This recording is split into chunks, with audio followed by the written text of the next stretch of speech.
Hey, welcome to The Explainer. Today we're going to dig into one of the most useful and honestly expressive little phrases in the English language. It's all about talking about the past, our memories, and how things change. So get ready to master used to. Just let that sink in for a second. There used to be a cinema on this street. You can almost picture it, can't you? Now, maybe it's a coffee shop, maybe it's an apartment building. We've all had that feeling, right? Looking at a place we once knew and just realizing, wow, it is not the same. So that really gets to the heart of the matter. When a habit is gone, a situation is totally ended, or a place is completely different, how do we even talk about that? How do we express that huge contrast between then and now? How do we tell that story? Well, it turns out English has this brilliant little tool designed for exactly this kind of then versus now story.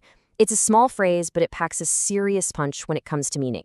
And boom, here it is, used to. Now, the most important part of this whole definition is that last bit, no longer true now. That's the magic ingredient. This means it's not just about the past, it's about the connection or the disconnection between the past and the present.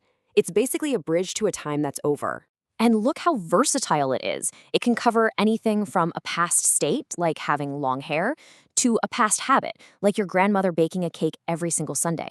And in every single one of these examples, the hidden meaning is powerful. It doesn't happen anymore. My hair is short now, she's confident, and those Sunday cakes, well, they're just a memory. Okay, so let's dive into this. Knowing what it means is one thing, but knowing how to actually use it, how to build it into your own sentences, that's the real goal. So think of this next part as your own personal user manual for used to. So check this out. The structure is actually wonderfully simple. The positive form, super straightforward. For negatives and questions, we just call in a helper, the verb did. So you get didn't used to or did you used to? Once you see that pattern, it becomes really predictable. And here it is. This is the single most important pro tip to remember. So many people trip over this. Notice how in the questions and the negatives, that little D at the end of used just vanishes. Why? Well, because the word did is already doing all the heavy lifting. It's already marked the sentence as past tense, so use can just relax and go back to its basic form. Getting this tiny detail right will make you sound so much more natural. Now you might be thinking, hey, can't I just use the regular past tense for this? And the answer is, yeah, sometimes you can. But used to has a special superpower that the simple past just doesn't have. And this is where things get really interesting. Okay, look at this difference right here. If I say, I lived in London for 5 years, that's a fact about the past. But, the story isn't necessarily over. For all you know, I might still be there. But if I say I used to live in London, the meaning is crystal clear. The story's over. I definitely do not live there anymore. See? Used to always carries that extra crucial piece of information. This is finished. It's done. All right, to make sure you can really wield this thing perfectly, let's go over the 2 most common traps people fall into. Seriously, if you can avoid these 2, you are way ahead of the game. Okay, first thing, remember that used to is for stuff that happened over and over again, like a habit, or for a state that lasted for a period of time. You absolutely cannot use it for a single, one-time thing. You didn't used to go to the party last night. Nah, you simply went.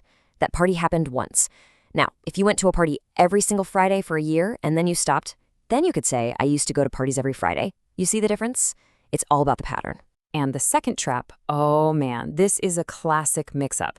Because they sound so alike, I used to live in London talks about a finished past. But I am used to living in London. That means something completely different.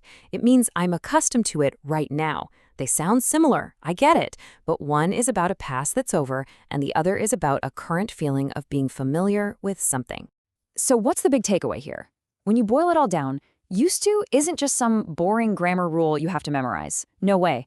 It's a storytelling device.